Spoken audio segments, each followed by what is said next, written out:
네, 반갑습니다. 이번 시간 강압 단권 변압기 두 번째 시간이 되겠습니다. 이번 시간은 이권선 변압기랑 단권 변압기를 비교해 보는 시간을 갖도록 하겠습니다. 간단한 내용이니까 잘 따라와 주셨으면 좋겠습니다. 우리 케이스를 두 가지로 나누도록 하겠습니다. 첫 번째 A 케이스가 있고요. 두 번째 B 케이스가 있습니다.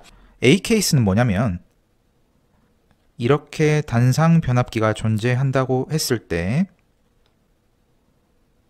이런 식으로 단권 변압기를 만들어서 쓰게 되면 누설 임피던스를 어떻게 바라봐야 하는지 여러분들과 살펴보도록 할 거고요.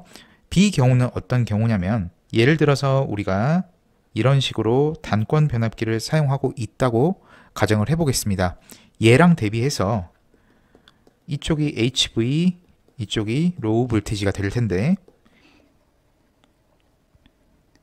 자, 1, 2차 HV, LV가 같은 이권선 변압기가 있다라고 한번 가정을 해보겠습니다. 이 경우에 누설 임피던스를 어떤 식으로 바라봐야 하는지 한번 살펴보도록 할게요. 그리고 마지막으로 정리하고 끝내도록 하겠습니다. 자, 첫 번째입니다. 단권 변압기와 이권선 변압기의 비교가 되겠습니다. 얘를 한번 봐보도록 할게요. 1차 측에 N1-N2 그리고 2차 측에는 N2라는 권선을 갖고 있는 단상 이권선 변압기가 있다라고 한번 생각을 해보겠습니다. 그리고 밑에 보시면 여기가 N1-N2가 되고요. 여기가 N2가 되는 거죠. 그래서 얘 밑에 N2를 깔아가지고 뭘 만들었다? 단상 변압기를 만들었다 라고 한번 생각을 해보도록 하겠습니다. 주의하셔야 되는 것이 뭐냐면 권선의 구조만 바뀌었을 뿐이지 권선의 턴수 같은 것들은 바뀌지 않았다고 한번 가정을 해보겠습니다. 그래서 사실 구조 같은 것들에 의해서도 임피던스들이 바뀝니다.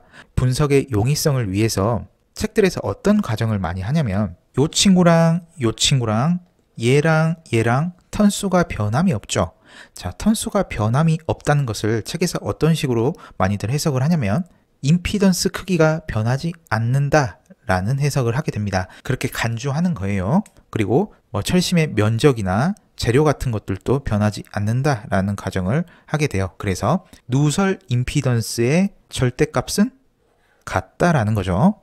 자, 구조는 바뀌지만 누설 임피던스의 절대값은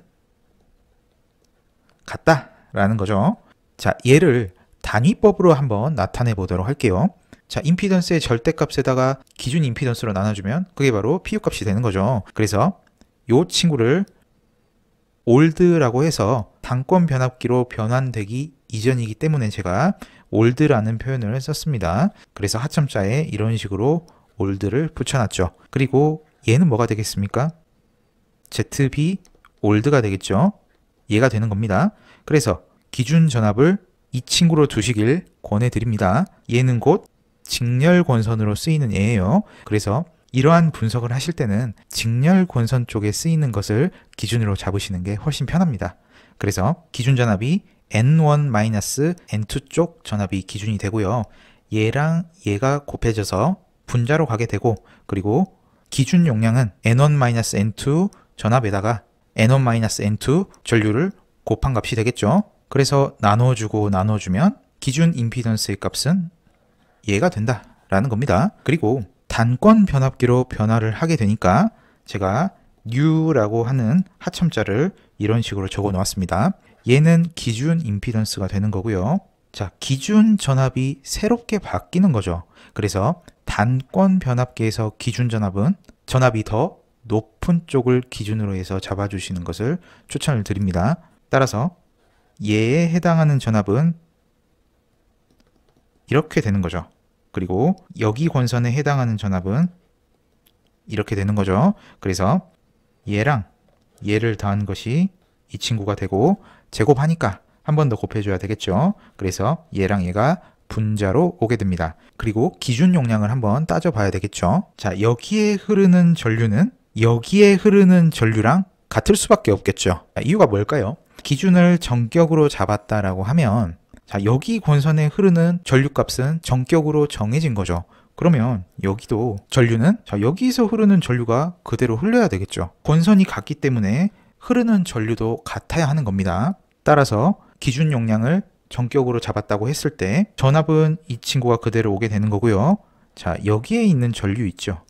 얘가 이렇게 쓸 수 있게 되는 겁니다. 따라서 약분하면 얘가 되는 거예요. 그래서 이 식에서 얘로 식을 바꿔주려면 우리는 이 식을 곱해야 합니다. 자, 이 식 정말 유명하죠. 아주 중요합니다. 그래서 여길 보시면 얘 있죠. 얘는 여기에 걸리는 전압이 되겠죠. 얘가 NSE가 되는 거고요. 직렬권선이죠. 얘는 공통권선이죠. 따라서 NSE 더하기 NC가 분자로 가게 되는 거고, 그리고 여기에 해당하는 것이 바로 직렬권선이 되겠죠. 얘는 분모로 가게 됩니다. 아주 중요한 식이 됩니다. 좀 더 자세히 살펴보도록 할게요. 권선의 연결 방식만 다를 뿐 권선의 턴수, 철심 등 나머지가 모두 동일하므로 이 권선 변압기와 이 권선 변압기를 이용해 만든 단권 변압기의 리액턴스의 절대값은 당연히 같을 수밖에 없다라는 거죠. 사실 구조가 다르면 임피던스가 좀 변해요.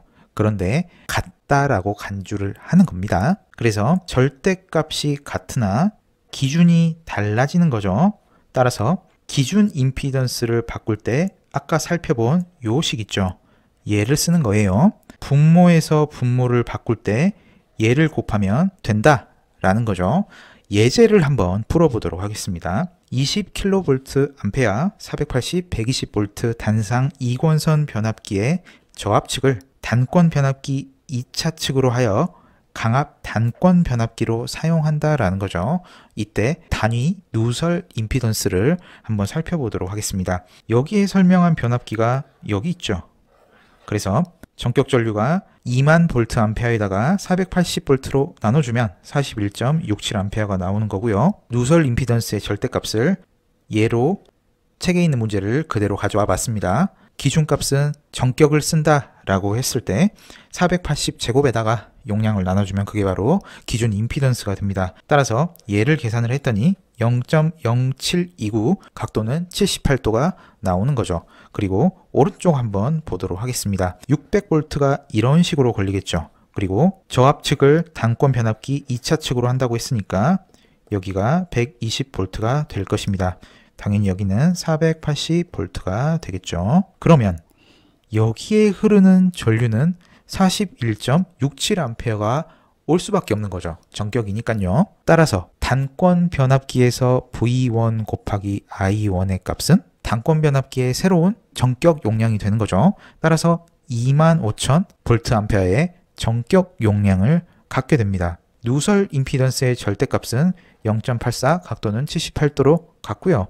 기준값은 기준이 600이죠. 따라서 600제곱에다가 25,000을 나눠준 값을 분모로 해서 나눴더니 0.0583 각도는 78도가 나왔다라는 거죠. 그러면 이 식이 맞는지 우리 한번 따져봐야 되겠죠. 얘를 분모에다가 곱하면 이렇게 되는 겁니다. 따라서 전체 식에다가 곱하려면 얘를 곱해야 되는 거죠. 그래서 직렬 권선에 걸리는 현재 전압이 NSE의 값은 480V랑 대응이 되는 거고요. 얘 있죠. 얘는 600V랑 대응이 되는 거죠. 자, 480V가 직렬 권선이고 얘가 공통 권선 쪽이 되는 거예요. 그래서 얘를 이 식에다가 곱하면 얘가 그대로 나오게 됩니다. 여러분들 한번 계산을 한번 해보세요. 그래서 얘가 굉장히 중요한 식이 됩니다. 아주 중요해요. 자, 그리고 두 번째 한번 살펴보도록 하죠. 이러한 단권 변압기가 있고요. HV, LV가 같은 단상 2권선 변압기가 있다라고 한번 생각을 해볼게요. 단권 변압기에 비해서 더 많이 감았다라는 거예요. 자, 이게 하나가 더 있으니까요. 그러면 임피던스의 절대값이 더 커지겠죠. 그래서 얘를 설명을 할 때는 단권 변압기의 누설 임피던스는 2권선 변압기보다 작다 라는 게 됩니다. 그래서 A, B 다시 한번 정리해 보도록 할게요. 2권선 변압기를 단권 변압기로 사용하는 경우가 A가 되겠고요. 전압비가 같은 2권선 변압기와 단권 변압기가 케이스 B가 되겠습니다. A 같은 경우에는 누설 임피던스의 절대값은 같지만 단권 변압기의 단위 누설 임피던스는 작아진다라는 거죠. 그래서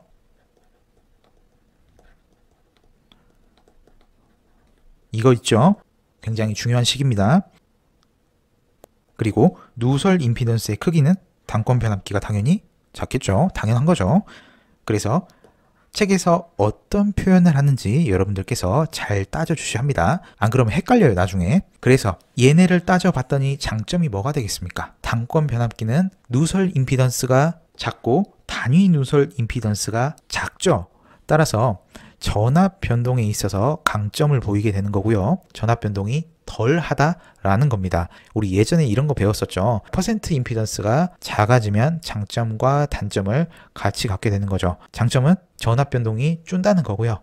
단점은 단락 전류가 커진다라는 겁니다. 따라서 위의 장점으로는 전압 변동이 작다라는 거고요. 단점으로는 큰 단락 전류를 발생시킬 수 있게 된다라는 것이 바로 단점이 되겠습니다. 자, 여기까지 해서 이번 시간 마무리 짓도록 하겠습니다. 부족한 강의 시청해 주셔서 감사합니다.